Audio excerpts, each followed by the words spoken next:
You're listening to The Startup with Monique LeRae, only on LA Talk Radio.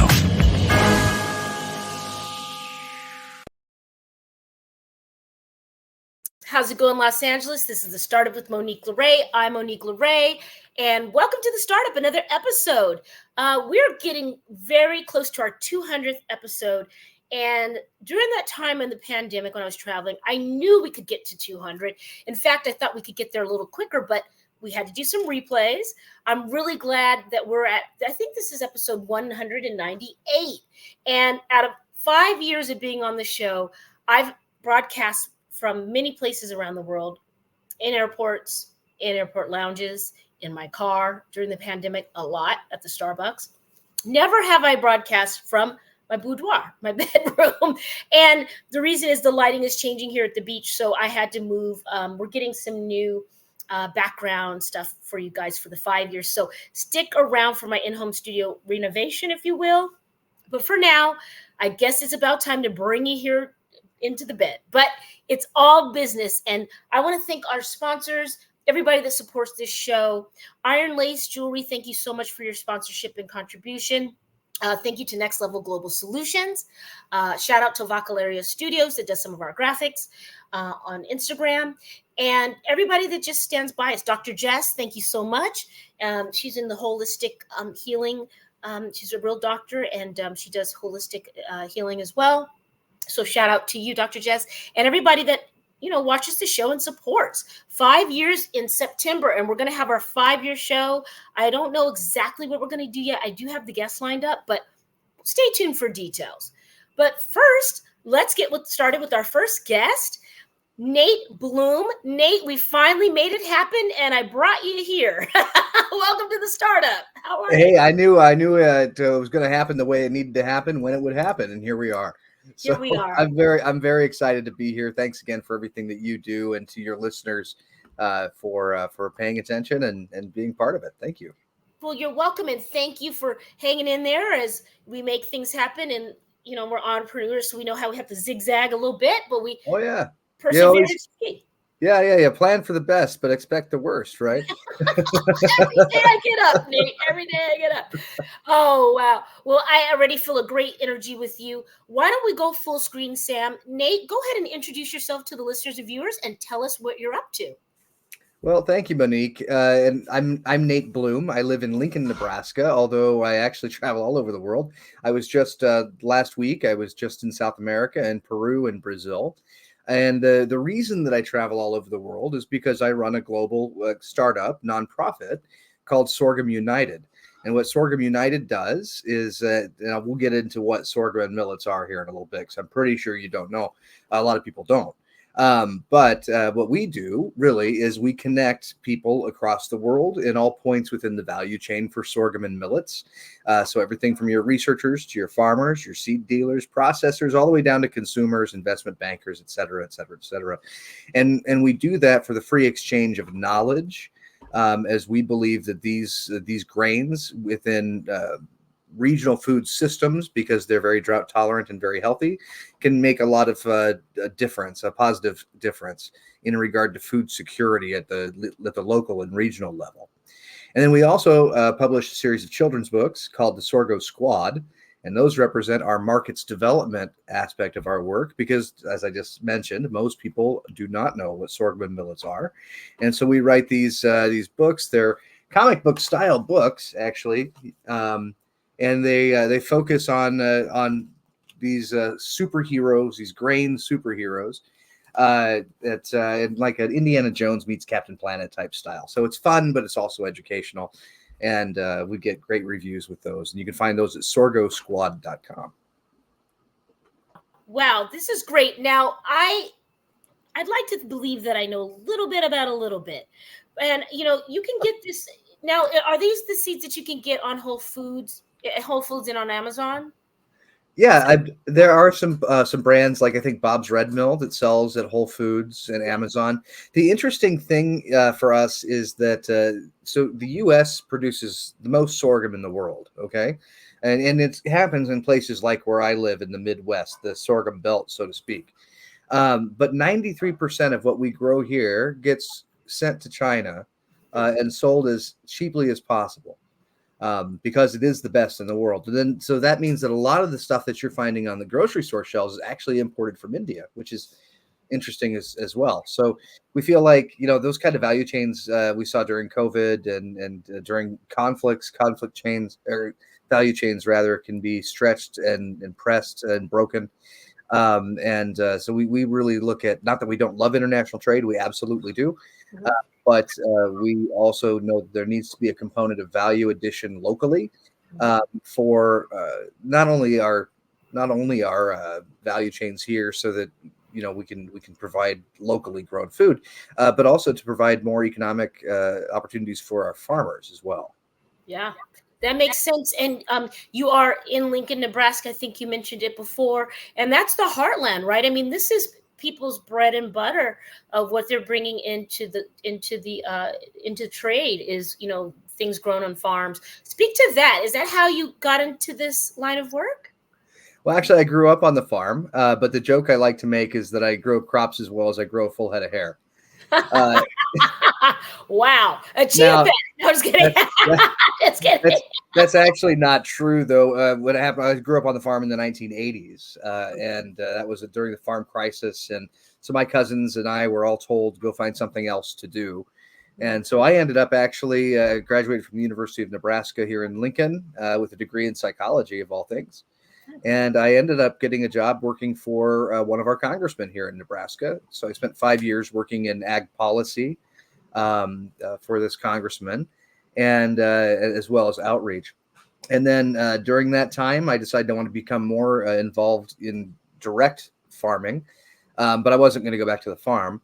And so I ended up getting a job as the Nebraska Grain Sorghum Board director.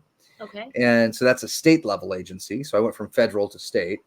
And during that time, that's when I really understood, the value of sorghum and millets in regard to health and nutrition, in regard to cropping systems, and what that does for soil health, water conservation, and biodiversity. And then also as a carbon sequestration tool, because these grains have very large root biomasses. So our research shows that it's an excellent crop for carbon sequestration. And I just really understood the bigger picture of how this can help solve a lot of the problems that we're facing worldwide. And it just so happened that we also very organically through social media, no pun intended, we started kind of this international group, started just as a bunch of people who wanted to find ways to work together rather than always competing. And it morphed into this, what we now call Sorghum United. And so we've been very involved in the last year and a half. We started in January 2023. Officially, I quit my job at Nebraska Sorghum, focused on this full time. We've been very involved around the world. We have now an office in Mumbai, another one near Delhi that we've just opened, one in Nairobi. We're opening one in Trinidad and Tobago. And we now have a new comms director who's located in New York as well. And we do a ton of work in Rome with the United Nations FAO, and I do speak at conferences all over the world. I just, like I said, in Brazil, I spoke at a conference for women in agriculture. Wow. So it's good work. It's fun, but it's very much like a startup. We don't take money from donors. We don't solicit funds from governments. We try to be as independent and neutral as we can in regard to geopolitics and things like this, so that we can serve everybody. And so we continue to develop new funding sources. Right now, the primary one being the books, but we have some others in the works as well. So, yeah, it's an entrepreneur is a good way to describe it. It's true. I'm blown away with what you've been able to do. I guess I can liken it to what I've been able to do with my independent films. We've definitely had to get creative of how we've done things, and I like that you are aware of the geopolitical. I guess how could you not be when you're going to this many different governments and bringing in a super grain? I mean, this thing is the answer to a lot of our problems. Everybody, who knew that grains might heal the world? I should have known this. How come we didn't know? Well, and the interesting thing is, I call these grains our heritage grains because they were first cultivated in places like Africa and Mesopotamia as the human race spread from these areas to the rest of the planet. And so they're among the first grains ever cultivated. All of our ancestors at some point ate these grains. As a result, by the way, the human gut microbiome has evolved alongside these grains. And there's research from the Food for Health Center here in Nebraska that was published in the journal Nature a couple of years ago now, that showed that when we have sorghum and millets in our diets, that gut microbiome is healthier, and thus we're healthier as well. So the thing is, though, we have to be careful, because a lot of the problems that we have globally and even here in the U.S. are monoculture cropping systems, because we have become so reliant on just a couple of grains. And we like those grains too. And we think that sorghum has a place on that plate with those grains, but we can't trade one monoculture cropping system for another. So that's something to think about. That is something to think. Wow. I mean, you say that you have your psychology degree, but I wonder if you have a horticulture degree as well, or just a lot of experience. That's all. Great. So, all right. So why should we care? Okay, it sounds like it's good for the body. Why should we care about this grain for the world and for helping with food security? Well, first of all, it's drought tolerant. Okay, now, so what that means is, if you have a front lawn, you'll know what I'm talking about. When you don't get rain or moisture for a while, that grass will turn brown, but it won't die. So when you get more rain, it perks right back up and turns green. So these grains do the same thing. They're largely, there's many varieties. There's about a dozen different varieties of sorghum and millets, which are all small grains, but they're mostly of the Poaceae grass family. And so what that means is, when you don't get the moisture, the crop will go dormant, but it won't die. And while that will affect your yield, at least you will still have a yield.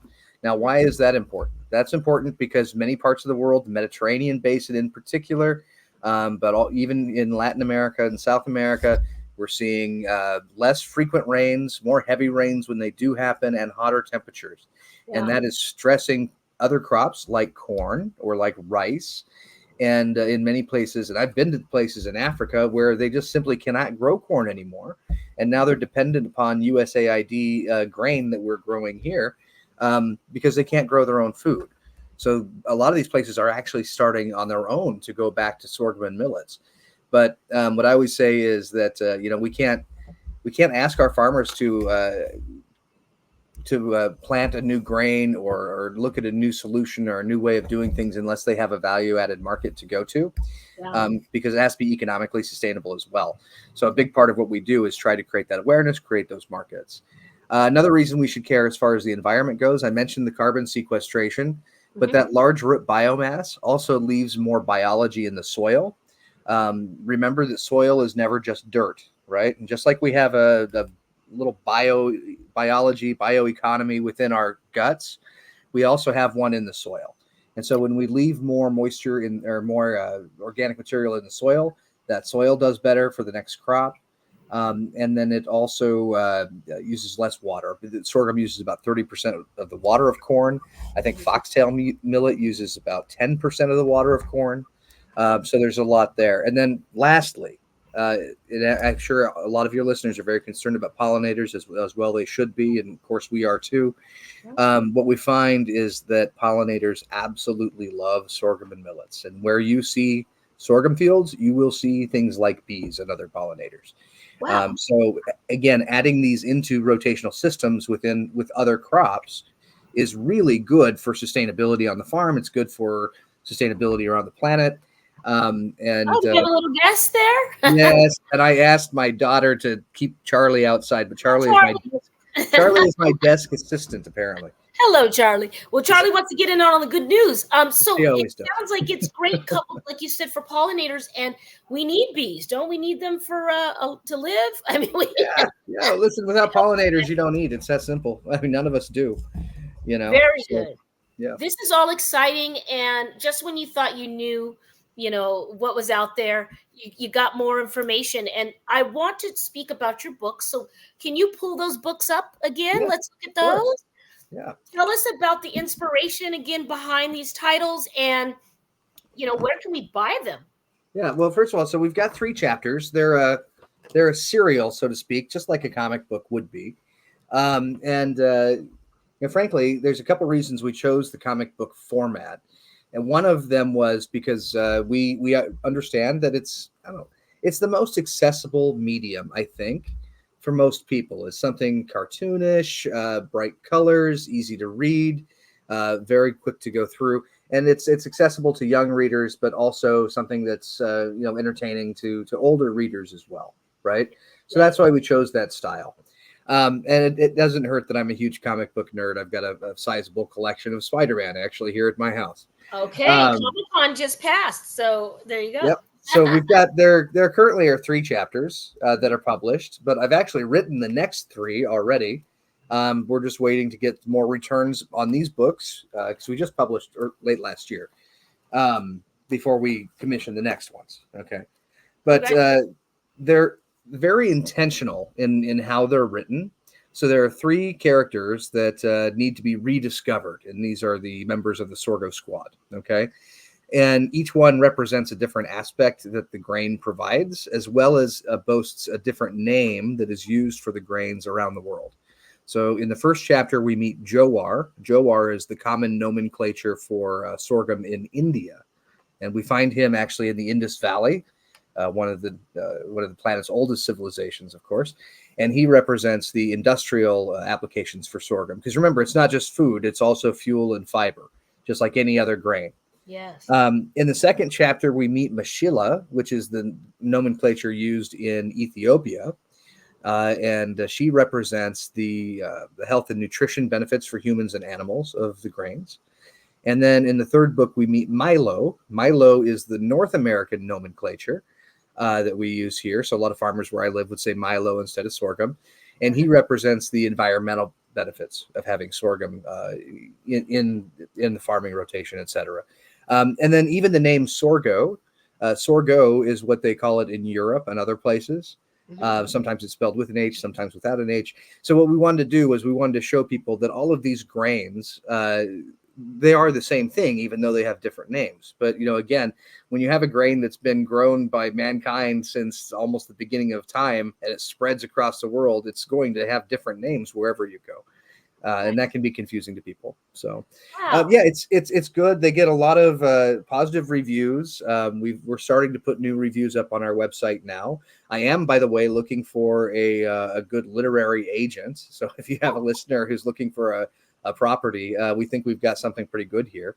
I have someone for you. I actually have someone for you. That would be great because we have a lot of demand overseas. We have our regional director in Asia is trying to get us into the Indian educational market. The primary schools there teach in English. Wow. That would be a huge market just by itself. That's amazing. Wow. Yeah. And you just published last year. So congratulations on getting 3 out and making them relatable and having a cool, it makes it very relatable the way that you explained it with the names in the regions. And I'm excited for you. This is cool. Now, where can people now? I know you say you don't take donations. So, but outside of buying the book, how can people show their support and in what you're doing? And I think you have a mission you're going on soon, right? Yeah, well, there's a couple different ways. One, of course, is buy the books. I mean, that's the best way to directly help support the work that we're doing.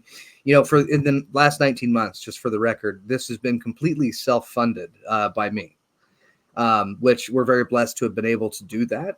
And it's good that now we're starting to see things come to fruition.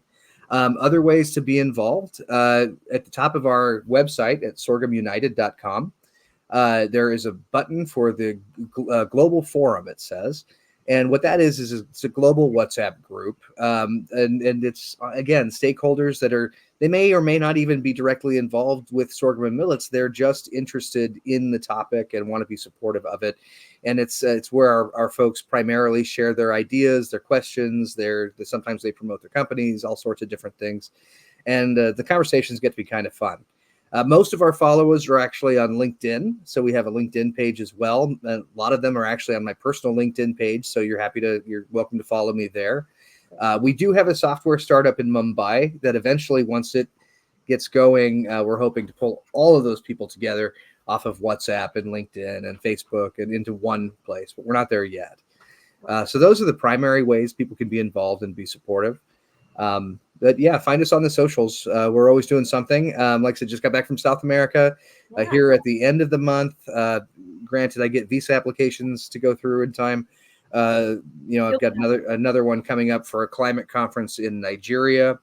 And then we're going to be doing some work in Uganda, some farmer education and farm visits and things like that there, university visits. I talk to a lot of university students. Always glad to do that too. Okay. If somebody wants me to come and speak to their school, I'm happy to do that.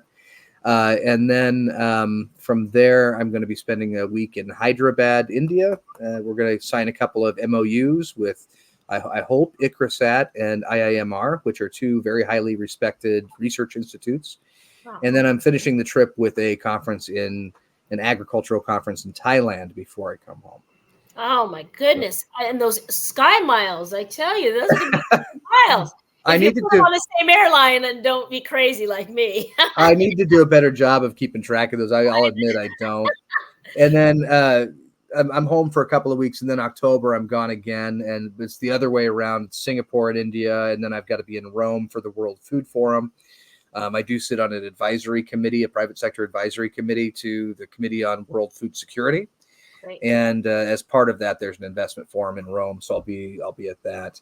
And then a stop in, I think, Kenya on the way home. So Nice. I don't stay home very much. That's you're a world traveling entrepreneur with a good thing going, and I love what you're doing. I think the best way my listeners and viewers can support you is, of course, follow you on all of your socials, but also buy the books. Everybody, we're right before Halloween, and then before you know it, the holidays.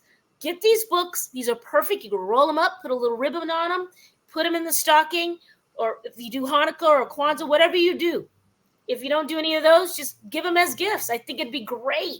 So I'm excited to see where these go. And I'm going to link with you. Make sure I have your email or your number. I'm going to link you with a couple literary people while I'm thinking about it. That would be great. That's much appreciated. In the publishing world, and just a piece of advice for anybody out there who has written their own book, be careful. There are a lot of scams, a lot of people who misrepresent themselves. Once you publish a book, your phone will never not ring. But be careful who you do business with. If you can't look them in the eye and shake their hand and see their office, it's not worth your time. Okay. Well, that's a really good tip. And, word of mouth and reputation go a long way, and that's helpful too. Now, are you looking to release the next set in the next year, or what's your goal for the next? Not to get too far ahead of you, but like I said, I've written the next 3. And by the way, so I do the writing, but then a local guy here, he's actually teaching now at one of our colleges. His name's Jordan Scribner. He does the illustrations. So what I tell people is that the illustrations are great, but the writing, don't get too excited. no! But like I said, I've written them. I need to see some more sales numbers before I commission, because again, they're self-published, so yeah, it's not cheap. No. But we could have the next 3 out within the next 12 months. We could have the next 3 out because, again, with his teaching schedule, he can't do it full time, obviously. And it does take time for each book. So, yeah, I mean, and they can continue to go for as long as we have ideas to put into them, quite frankly. There's no shortage of things to talk about when we're talking about food security. Absolutely. And I want to definitely link with you for the other thing we were talking about offline. But, can the grains, I know that they can, how directly, and this is, I'm throwing a fly ball at you, but how directly can the grains help with energy? Because my next project is going to be, my next documentary is going to be on solar in a certain part of the world, helping them. But how can we get the grains to power some things? I know that it can be done. Yeah, well, there's actually a lot of work being done in that space. Here in the Midwest, where I live, grain sorghum is also used for ethanol production alongside corn. Okay. Here in Nebraska, we grow a ton of corn, so we don't use any sorghum in our ethanol here. But in Kansas and Texas, Oklahoma, places like that, they do. There's a couple different kinds of sorghums, by the way. So first of all, you have a variation of colors within the grain sorghum world. But grain sorghum is typically shorter, about maybe 4 feet high tops, and it's got a large head of grain, and the stalk is negligible, right? But then you have forage sorghums, and forage sorghums are the ones that have a very small grain head at the top, but they might grow to 11 feet tall. And those are the ones that are used kind of like you would sugarcane in making syrups and things like that, which a lot of Americans are familiar with, the sorghum syrup from the South in particular.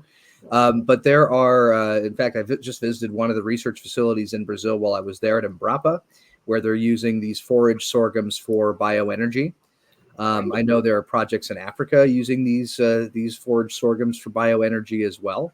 Yeah. So there's a few different ways that we can use these grains as energy. And by the way, I actually I know in Europe, in Eastern Europe, in Moldova, there's a company that's also making ethanol with grain sorghum, as a matter of fact. So again, it's nothing new. I mean, it's being done. It's just we need to do more of it. Is all. You do more of it. Get out of our comfort zone, and and Mother Nature will tell you. I mean, in the places where we're having more storms and things like you mentioned, places are drier or wetter. We have to pay attention and really lean in. But people like you are making the difference. And I'm saying this publicly. I don't know if I told everybody, but the third film we've integrated some philanthropy. I think on social media we shared, but I really want to lean in more. But not just philanthropy for people, but for like the earth, So these things excite me. I'm excited to meet you. Finally, we got this done. And I want you to come back and update us, please, however we can help promote what you're doing, your books. Give us that link. Are you on Amazon? Or are you on the website to order? Did you mention? We're on Amazon. We're also on Ingram Spark. We're also on, I think, Target.com, BarnesandNoble.com. The easiest way is just to go to our website, sorghosquad.com. Okay. That's the easiest way, or Ingram Spark. And one thing, I know we're coming up on time, but one thing, since we're talking about books, that I'd like to challenge your listeners with. Okay, let's do it. Because what we're talking about, what we're trying to achieve really is systemic change at the end of the day. It's systemic change in our global food systems and how we look at food as a society. Mm-hmm. Now, there's a great book by a fellow Californian of yours named Jared Diamond, which many of your listeners will be familiar with. And that, my light just went out. Anyway, that book is called Collapse. And in the book Collapse, he compares different societies throughout time and in different places, and how they had to challenge their cultural norms to survive, or if they didn't, did they survive? So case in point, the Easter Islanders, the giant Moai statues, but in order to move them, they had to cut down trees. And eventually they cut down the last tree, and God only knows what was going through their minds when they did that. Wow. Conversely, the Vikings in Greenland, hogs were a big part of their culture, but they found that the soil was too fragile in Greenland and couldn't support hogs. And so they had to change to sheep. And their descendants are still there and doing well, right? So I guess globally, when we think about our food systems and our food norms, which are we going to be? The Easter Islanders or the Greenlanders? And that's what we're trying to challenge here. And sometimes the system doesn't like to be challenged. It doesn't want to change. Wow. And so it's a bit of an uphill battle. We need everyone's help if we're going to make it happen.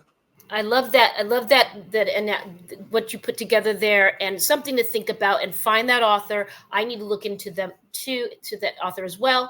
And I was just speaking to someone about this on another project. We really have to attach these things that we want to see change in our communities, in our world, to the people we're voting in places, whatever. Locally and statewide and otherwise, we need to really make sure that your vote is attached to something that you believe in, and they need to mobilize around our vote and our. It's also voting with your wallet when you go to the grocery store. If you're not seeing these products made with these grains, write a letter to the company, talk to the manager of the grocery store, say these are the things that we want. Large companies that are utilizing right now just about 5 grains worldwide. Corn, soybean, rice, wheat, etc. They like to make money, right? So if they see that the consumers are asking for something different, they will start offering different things, or else their competitors will, right? I love that. Yeah, let's write a letter. Old school. Why don't we? Yeah. Old school, guys. And if you don't have time, you can just type in what you want into ChatGPT, and it'll formulate a letter for you, and you can proofread it. As an author, you're killing me with that. I know, but you gotta look at it as an assistant. It's an assistant.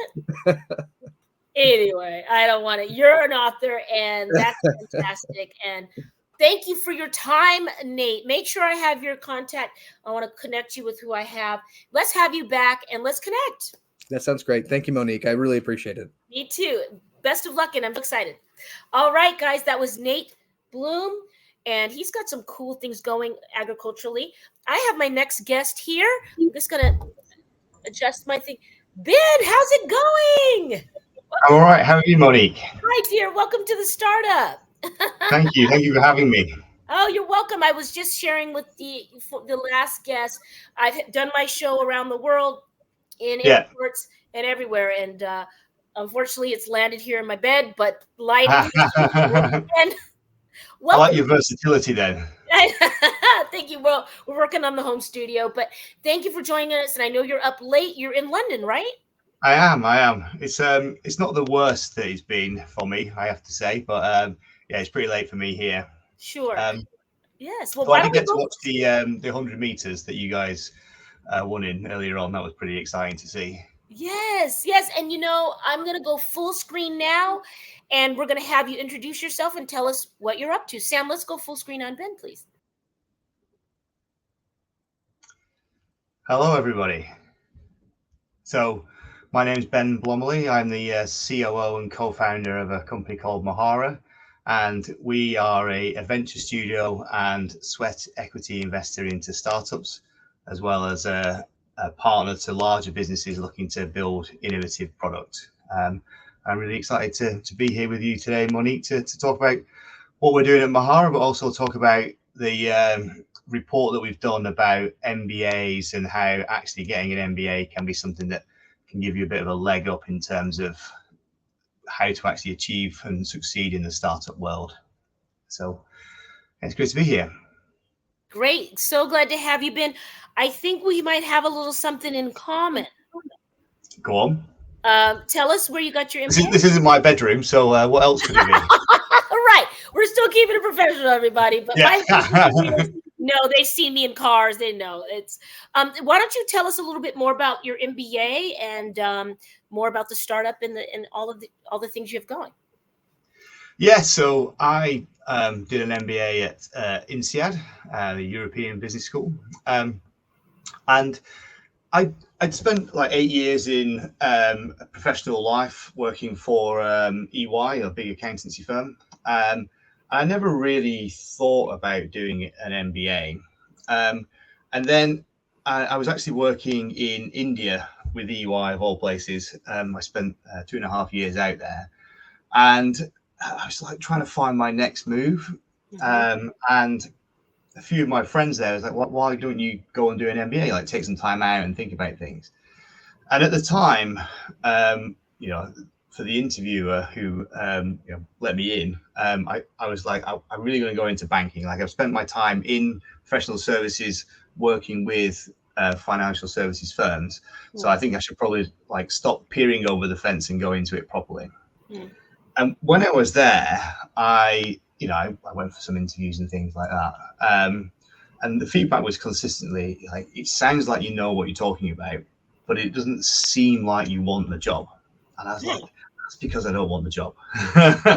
And then I completely changed direction, and I ended up starting a startup that my friend at business school had the idea for, and I basically took it on with him. Ironically, he went into banking after all anyway, and taking that startup forward, and then starting that career switch into a completely different world. The startup was an online gifts marketplace, and it turns out I was pretty uniquely qualified or unqualified for doing what I was doing, because I had no idea how to actually build what I was doing, get it sold to people, or get it financed. Building the plane as you're flying it. As I always say, like you need to build something, to sell it, and finance it. Those are the only three things that exist really in business. And if you don't have skills in any of them, you sort of, as you say, building the plane as you're flying it. But what it did do is enable me to meet my now co-founder, Rich. So I had my original kind of startup idea, I went to an agency who helped me build it, but they, not unsurprisingly, wanted a defined scope in order to be able to say, okay, let's build this thing. Whereas I move things around, got user feedback and what have you. So ultimately, I fell out with them, and so I had this half-finished code, this half-finished product, and no idea what to do with it. And then I was introduced to this guy who was building an offshore development agency, and we just got on really well. We had a few drinks the first time we met, and I ended up being his first customer. And then fast forward a few years, my startup failed. Then I joined up with Rich, and we launched our new business, Mohara, about 8 years ago, building innovative product for early stage businesses, mainly non-technical founders, and that's where we are now. Wow, you really mapped out the startup struggle and that point where people ask, okay, what now? What's really what would get my goat right now? And I love that you were transparent about how you were feeling, and the interviewer really saying you could do it, but I don't think you want it. And that probably was the biggest gift to you, because here you are now, and you look like you're happy, right? I mean, you're cheeky about it, right? Like, so tell us about Mohara, and how can it help some of the startups, listeners and viewers, or even like startup to scale businesses? Yeah, I mean, our sort of core focus at the center is building innovative products. So early stage software products, and understanding how to build those products. If you do any kind of, I heard you mention ChatGPT with your previous guest, which he was a bit upset about, but it's a great resource to get accelerated on thinking about things. Mm-hmm. But all the research that you would ever find on ChatGPT about product thinking talks about why a product exists. Mm-hmm. And without a genuine reason for a product to exist, it won't exist for very long. That why a product exists is really important. But we always take a view of, like Simon Sinek, start with why, but it doesn't end with why.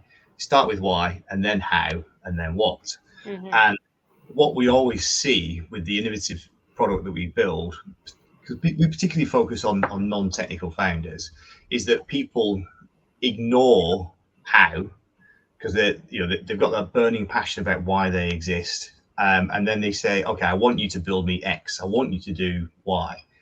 And we built over 100 software products, and we're like, we've got a framework for how we do it, and the approach that we've got, and the kind of prioritizations and decisions that you make. And we're like, no. Why are you telling us what to do? Like, you tell us why you exist, and we'll work out how you do it. And the comparisons we draw are, if you go to a restaurant and you tell the waiter what you want, and he kind of takes the order and takes it to the kitchen and cooks it for you, versus if you go and see a doctor and you say, this is my problem I've got, can you help me solve it? Both of those situations are one human providing a service to another human, but they're very different ends of the scale of the value that you're added in the situation, and we prefer to be at that other end of the scale. Yes. No, great. And so that flywheel of innovative products is in the middle, and then around it there are different groups. So customers, basically customer segments, and the one that we work with a lot is non-technical founders. And the reason for that is that I was a non-technical founder, and I struggled to find a technical co-founder to help me build my business. Does that mean I should never have had the chance?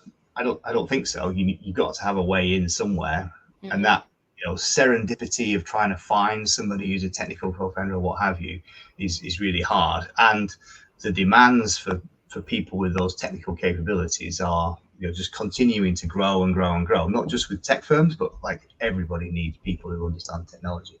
So our kind of vision is every good idea should have a chance to shine.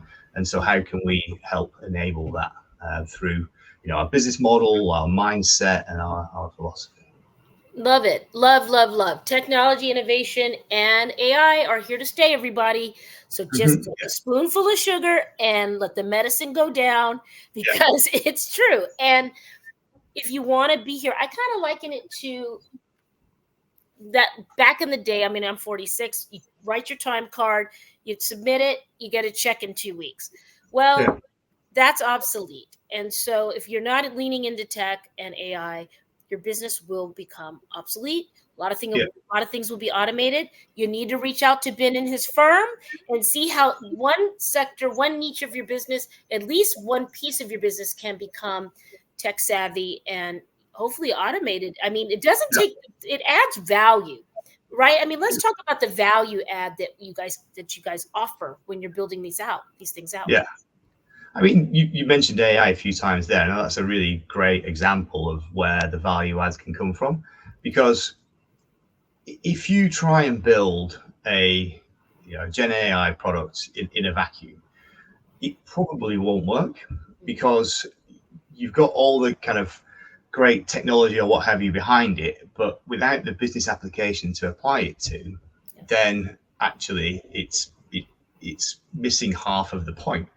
Back to my build, sell, finance model before, like if you build something but you don't know who your customers are or how to get it in there, then it's not really going to work. Yeah. And we're seeing a bit of a backlash of that at the moment, whereby actually, the tech sell off recently and what have you, because people are going, oh, this great AI thing, we don't know how to apply it. We don't know the situation to put it into. Whereas a lot of customers we're working with are people who have deep domain expertise, but they just don't know where to go in order to find the people who can build the products for them. And those are the kinds of people that we're looking to activate all the time. One of the things that maybe we'll come on to with the MBA report is this idea that, lots of startups are started in a garage by somebody somewhere, the Steve Jobs type example and the myth around that. Right. But actually, if you have the expertise in the industry or in the sector or the customer base that you've already got, and you are unsure about how to activate that with technology, and you're sort of a technophobe or unaware of what you need to do, you may miss that chance. Yeah. Whereas what we look at is okay, how can we find the non-technical founders who bring the customers, who bring the domain expertise, and then accelerate them?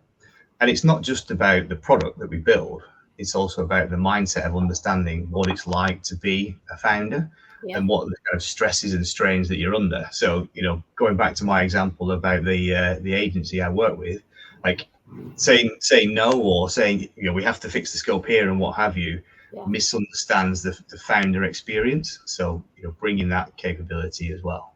Great. I think for the listeners and viewers, just to clarify, Ben has that fabulous British accent, but also he's spitting knowledge, and some of this might sound foreign to you. So I'll translate in a more basic way. If you have an idea for an app and you're currently doing that business, mom and pop style, and you want to elevate it and put it on the web, and you want to have it be on someone's phone and make it mobile to an app, his firm can help marry what you're already doing practically in your mom and pop and bring it to the digital world, and you can monetize there. It's about using, I mean, you're building with strong AI, right? You're not doing weak AI builds. Yeah, I mean, we build AI builds, we build digital products, software products that they don't have AI elements. But just as an example, sort of closer to home, I was in LA for 6 weeks about 18 months ago, working with one of the startups that we've spent a lot of time with. And as I've said, that idea about supporting early stage businesses, for some of those businesses, what we actually do is sacrifice the margin on our rates and then take a sweat equity investment in the business. Wow. In order to be able to help them, get a longer runway, get more aligned, or demonstrate our alignment with them. And one of those startups was a twice exited founder based in Colorado, but his startup was or is a healthcare startup. And the reason I was in LA was we were part of the Cedars-Sinai Accelerator program. So that's kind of huge. Cedars-Sinai is very huge. spent time there, and that startup's continued to grow and grow. And it's really great being a part of that business. But that's a prime example of the kinds of things that we can do to accelerate early stage businesses. Thank you for saying that, because yes, I think, founders need sometimes a little bit of space, and they're bootstrapping with no boots, and having, like you said, a little bit more space on the runway. This is a good person to connect with, guys. You got to get with Ben. I'm telling you, don't be afraid of technology. Don't be afraid of AI, because it's not going anywhere. Soon, most jobs that are repetitious or better will be automated. I'm going to make a t-shirt that says that. I've been preaching that. That's what I'm saying. It's true. Don't be afraid of it. Lean in. And if someone's willing to work with you and give sweat equity on the back end, why not do that? Even take your little taco stand and put that on online, or it doesn't have to be full AI. It can be stuff with elements that can help you with more shipping and more product. Even if you're like a coffee business and you want to bag it and you want to sell while you're sleeping.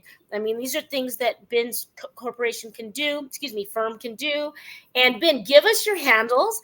And when will you be back in the area? Any events or talks coming up? I'm not sure yet.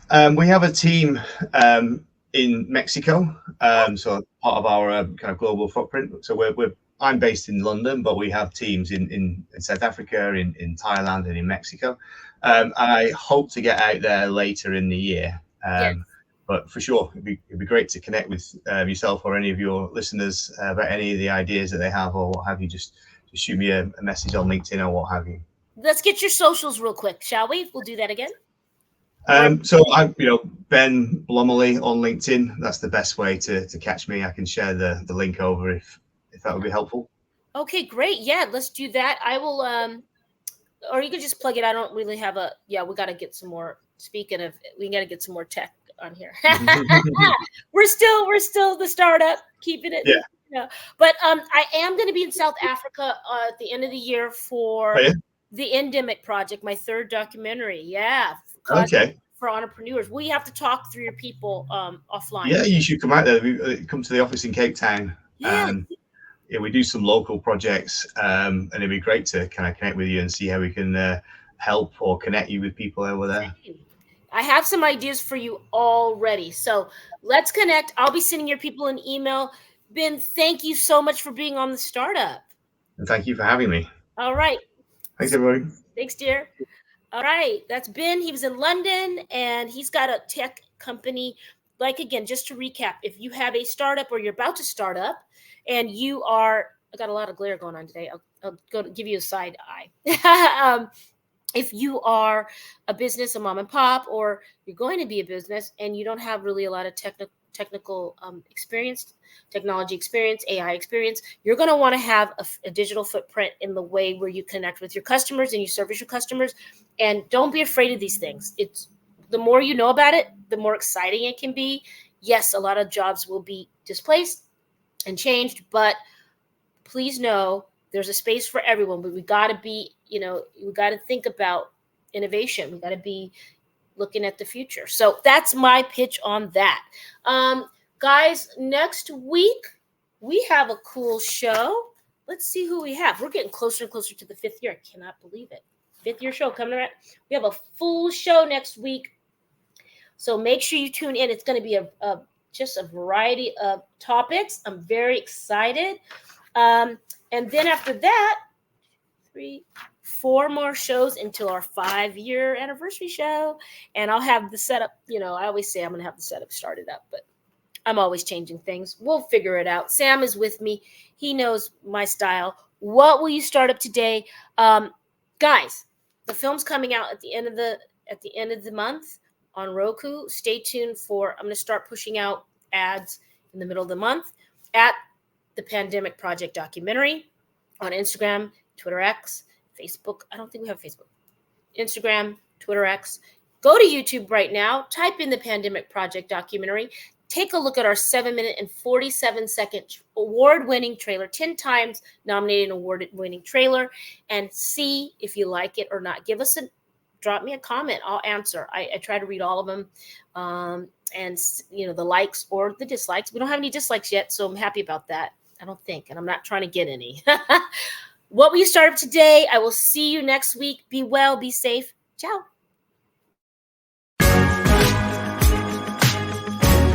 You're listening to The Startup with Monique LeRae, only on LA Talk Radio.